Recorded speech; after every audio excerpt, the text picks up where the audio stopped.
previously, got a long way back, but made good ground out wide. But this has been difficult. Last runner's gone forward and was set for the last. Racing. Red Snitz was a touch slow off the inside, and so was Snitzer Tune. And the first one out is Pro Zone, leading early from Fair Joy. Pixator coming across with Mekong Den. Chief Cochise is starting to slide forward and will just about get the fence first. And wider on the track, also pressing forward around the outside is Mallorca's Mask. Now getting back on the inside is Pro Zone as they started to shuffle up a little bit, and taken out wider Storm Trade picked up ground. Now Immortalite's got many horses behind it. It settled about 7th and travels quite strongly in the early stages.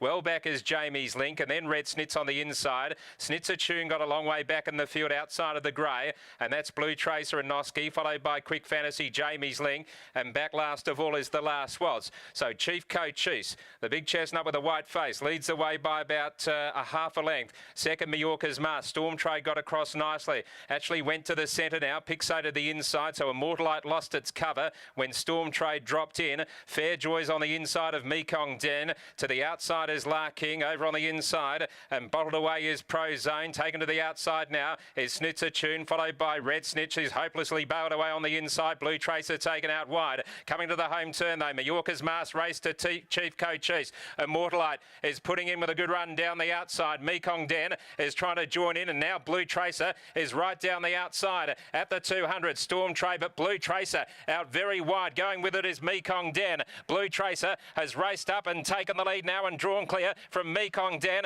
and flashing home Red Snitz. Quick Fantasy also down the outside, but Blue Tracer race clear, and Blue Tracer won it well from Mekong Den, Quick Fantasy and Red Snitz. And they'll follow just in behind them, back nearer the inside, Seconda Vita picking up some ground, and then Jamie's Link out wider, Mallorca's Mask. Further back in the field, Storm Trade, then came Pixated. Well back was La King, Chief Cochise. Immortalite stopped very badly over the final 200 from Fair Joy, and one of the last ones to greet the judge is the tail of the field, The Last Waltz.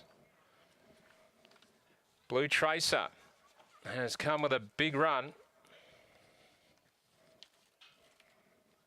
from Mekong Den,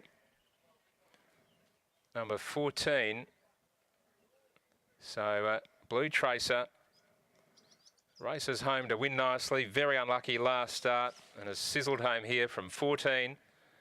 Mekong Den, 13, has run third, and that's Quick Fantasy, and a fourth on the inside, Red Snitz, ahead of Seconda Vita and Storm Trade.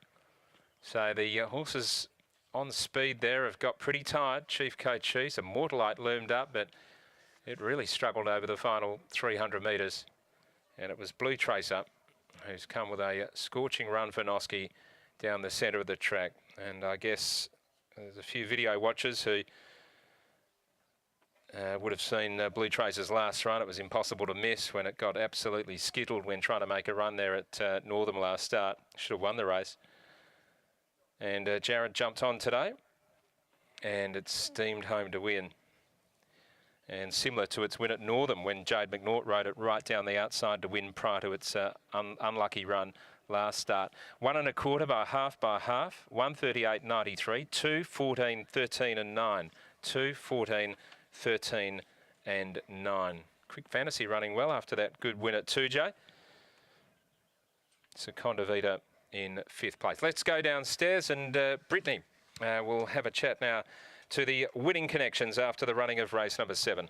Thanks very much, Richie. I've got trainer Donna Bailey here, and Donna, this horse has come a long way. It was a 20-start maiden, and now is putting it all together. Yeah, I think it's just maturity. It's taken him a long time to finish out into the horse he is now. Yeah. Were you confident coming into today off the other day's run? It was a certainty beating at Northern the other day. Just got smashed all over the place and should have won. So. And today you put Jared Noski aboard, who of course had an association with this horse early in its career. Yeah, he did, yeah. I brought him back to Belmont because of something that Willie Pike told me when he last rode him at the end of his last campaign. He said, if you bring him back to Belmont, he'll win. So what do you do now? Because our Belmont season is at its end, and you've taken out the very last race at Belmont for the season. Well, he's racing like he's going to need a bit more ground now, so I'll just look for races over a bit further, 2,000, 2,200 metre horse. When you saw him corner and came to the centre of the track, were you confident that Jared would be able to get him home? I was when he bullocked him out and got him out from where he was. I thought, yeah, he'll come home. What sort of trip do you see him racing over? His sister won the Pinjarra Cup, 2,300 metres, and I thought he was going to be as good as her to start with, but he's taken a long time. Has it just been that maturity that is what you've noticed with this horse? Is it a physical maturity or a mental maturity? Both. He was a bit weak in the mind and he was a bit weak in the body, but now he's really in the zone, so yeah, I'm really pleased. Well, I'll let you go. Congratulate your horse. Well done. Thank you. Donna Bailey there. And Blue Tracer as Jared Noske takes his gear off, and we'll have a chat with Jared in just a moment. But this horse, it was a 20-start maiden, Mark, but it's really starting to put it all together now. Yeah, should have won 2 in a row, and you know, it was a really good ride from Jared there. As the trainer said, was a tragedy beating at Northern last time out, but a cracking price here as well, paid around $7.50. Well, hopefully there was a few punters who got on in the lucky last, the very last from Belmont from the season. And Jared Noske, congratulations. You had an association with this horse early in its career, but must have been nice to reunite today. Yeah, thanks, Brett. Yeah, he's come a long way since then. He's matured a lot. I was a bit taken by how professional he was today. So it's good he's on the right track. How would you describe him in the early part of his career? Donna was just mentioning just that maturity is what seems to have seen his improvement. Yeah, he always seemed to mature, and you know, he was always clean-witted and seemed like he was going to stay, and it seemed like he was going to be all right, but a lot of them do. So yeah, for him to actually learn how to do it and take the next steps, good to see. When you cornered and got to the centre of the track, were you confident that he would run them down? Yeah, he felt like he had a lot in the tank. Well done on the win. Thank you.